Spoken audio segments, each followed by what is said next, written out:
So, proceeding further, now we are going to discuss about the causes of diseases. तो disease का cause क्या होता है? Scientific language में इसको क्या बोलते हैं? Aetiology. Aetiology means the cause of the disease, या डिजीज को कौन फैलाता है, डिजीज एजेंट क्या है, उस चीज के बारे में हम डिस्कस करते हैं. Any substance which causes a disease by its excess or deficiency or absence is called disease agent. कोई भी वो कारण जिसके ज्यादा होने से, जिसके कम होने से, डेफिशिएंसी के कारण या जिसके ना होने के कारण हमें कोई प्रॉब्लम होती है, हमें कोई डिजीज होती है, उसको क्या बोलते हैं हम? Disease agent. Disease agents are of 5 types. Number 1 is biological or infectious agents, जिनको हम क्या बोलते हैं? Pathogens. That is disease causing microorganisms.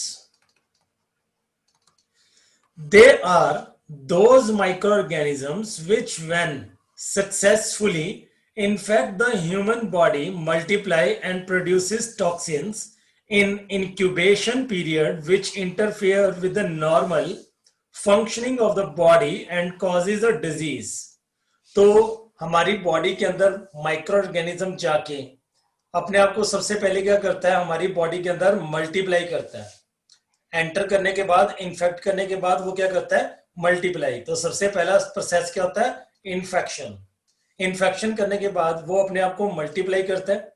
Multiply करने के बाद वो टॉक्सिक सब्सटेंस प्रोड्यूस करनी स्टार्ट करता है. ये टॉक्सिक सब्सटेंस हमें क्या करती है? हमारी नॉर्मल फंक्शनिंग के साथ इंटरफेयर करती है, हमारी बॉडी की नॉर्मल फंक्शनिंग के साथ इंटरफेयर करती है. क्लियर? यहां पे एक वर्ड आया, इनक्यूबेशन पीरियड. इनक्यूबेशन पीरियड का मतलब क्या होता है? Time from infection till first symptoms or signs. बीमारी लगने के बाद सबसे पहला सिम्टम दिखने तक जो टाइम पीरियड है उसको क्या बोलते हैं हम? Incubation period. Incubation period. तो ड्यूरिंग इंक्यूबेशन पीरियड वो क्या कर रहा होता है? मल्टीप्लाई करके अपने टॉक्सिक सब्सटेंसेस प्रोड्यूस करता है. अब इसके अंदर क्या आ जाता है? पैथोजेंस के अंदर कोई बैक्टीरिया आ जाता है, वायरस आ जाते हैं, फंजाई, प्रोटोजोन्स और हेलमिंथेस.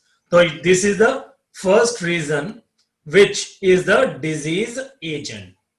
Next is the chemical agents. तो केमिकल एजेंट्स का नाम से ही पता चल रहा है कि कोई ना कोई केमिकल सब्सटेंस के कारण हमें डिजीज हो रही है, हमें प्रॉब्लम हो रही है.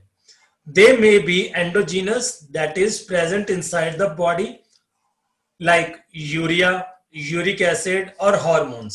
तो ये केमिकल्स अगर हमारी बॉडी के अंदर ही प्रेजेंट है और बॉडी के अंदर ये ज्यादा हो जाए या कम हो जाए तो ये क्या कर सकते हैं? हमारी बॉडी को डिसऑर्डर कॉज कर सकते हैं.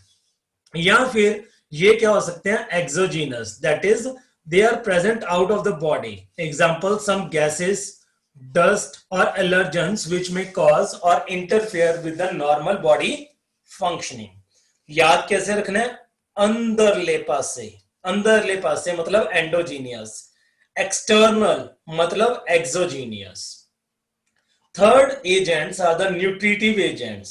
अब कोई ना कोई न्यूट्रिशन प्रॉपर ना मिलने के कारण हमारी बॉडी के अंदर मिनरल डेफिशिएंसी हो गई, कार्बोहाइड्रेट डेफिशिएंसी हो गई, या प्रोटीन फैट्स डेफिशिएंसी है, या विटामिन डेफिशिएंसी है, तो इनके कारण अगर हमारी बॉडी इम्प्रॉपर फंक्शनिंग कर रही है तो इनको क्या बोलेंगे हम? न्यूट्रिटिव एजेंट्स, जो हमें डिजीज कॉज कर रहे हैं. Physical agents. फिजिकल एजेंट्स का मतलब क्या होता है? ऐसे एजेंट्स जो केमिकल नेचर नहीं शो करते, rather they are reversible. Like गर्मी होने के कारण स्ट्रोक आ जाता है, चक्कर आने स्टार्ट हो जाते हैं, या कोल्ड, सर्दी होने के कारण फ्रॉस्ट बाइट हो जाती है, यहाँ पे भी हमारा बीपी बहुत ज्यादा बूस्ट हो जाता है। रेडिएशंस हो सकती हैं जैसे अल्फा बीटा गामा रेज हो सकती हैं, या लाउड स्पीकर्स की आवाज से हमें दिक्कत हो सकती है, हमारा बीपी हाई हो सकता है, या हमें सुनने की प्रॉब्लम्स हो सकती हैं। Next are the mechanical agents. तो मैकेनिकल एजेंट्स में क्या आ जाता है, जैसे इंजरीज आ जाती हैं, इंजरीज या फिर गिरने के कारण हमारी बोन्स फ्रैक्चर हो जाती हैं, स्प्रेन, मोच पड़ना, डिसलोकेशन यानी कि बोन अपनी लोकेशन से क्या कर गई, डिसलोकेट हो गई, तो ये क्या हो गए हमारे मैकेनिकल एजेंट्स। तो ये एजेंट्स के कारण हमारी बॉडी इम्प्रॉपर फंक्शनिंग करना शुरू कर देती है।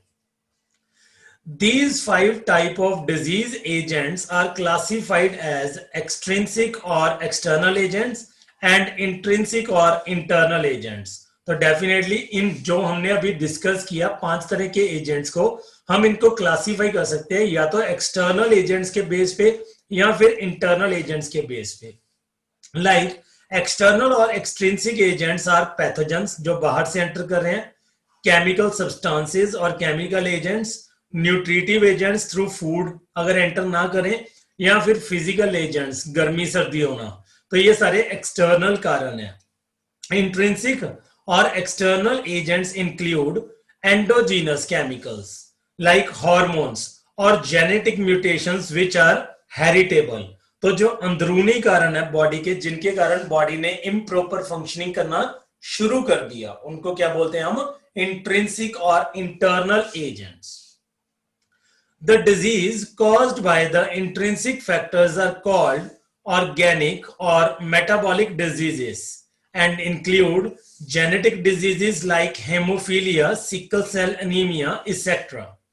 तो जो डिजीजेस हमें इंटरनल कारण के कारण होती हैं, इंटरनल फैक्टर्स के कारण होती हैं, उनको हम ऑर्गेनिक फैक्टर्स भी बोल सकते हैं या फिर मेटाबॉलिक डिजीजेस भी बोल सकते हैं, क्योंकि वो अंदरूनी कारण है, उनके अंदर हमारी मेटाबॉलिज्म क्या हो रही है, डिस्टर्ब हो रही है, वो क्या है, लिविंग कारण है, इसलिए उनको क्या बोल सकते हैं हम, ऑर्गेनिक फैक्टर्स बोल सकते हैं।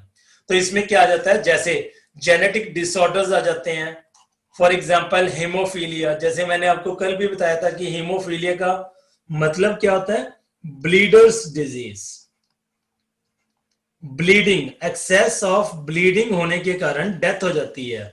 सिकल सेल एनीमिया में जो हमारे आरबीसीज हैं, red blood cells, they change their shape to sickle cell anaemia and during anaemia there is decreased transportation of oxygen in the body. Clear?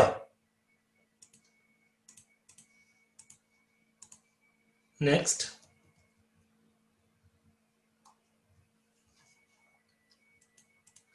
These 5 types of disease agents are called primary or immediate causes of the diseases, while the chances of diseases are further increased by certain contributory causes like, तो ये जो हमने 5 अभी factors agents discuss किए, इनको हम primary agents या immediate agents भी बोल सकते हैं या immediate causes of the diseases भी बोल सकते हैं।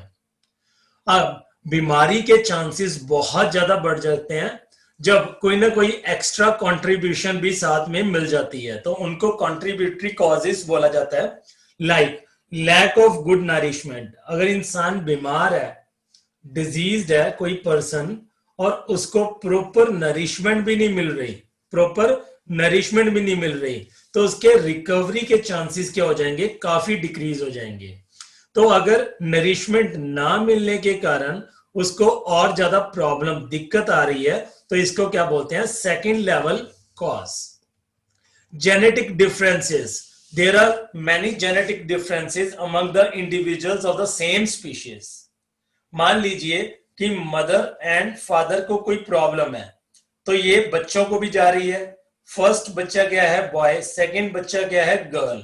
तो हो सकता है कि बॉय को ज्यादा अफेक्ट हो, गर्ल को ज्यादा अफेक्ट ना हो, क्योंकि जेनेटिक डिफरेंसेस होते हैं। Poverty and lack of public hygiene services, this is the third level cause.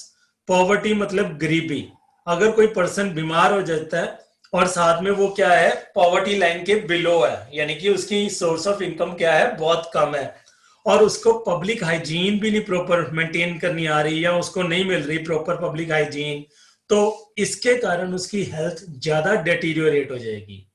अब मान लीजिए कि कोई पर्सन डिजीज्ड है, वो साथ में क्या है, बिलो पॉवर्टी लाइन रहता है, बिलो पॉवर्टी लाइन यानी कि उसकी सोर्स ऑफ इनकम क्या है, बहुत कम है, उसको पब्लिक हाइजीन भी प्रॉपर नहीं मिल रही,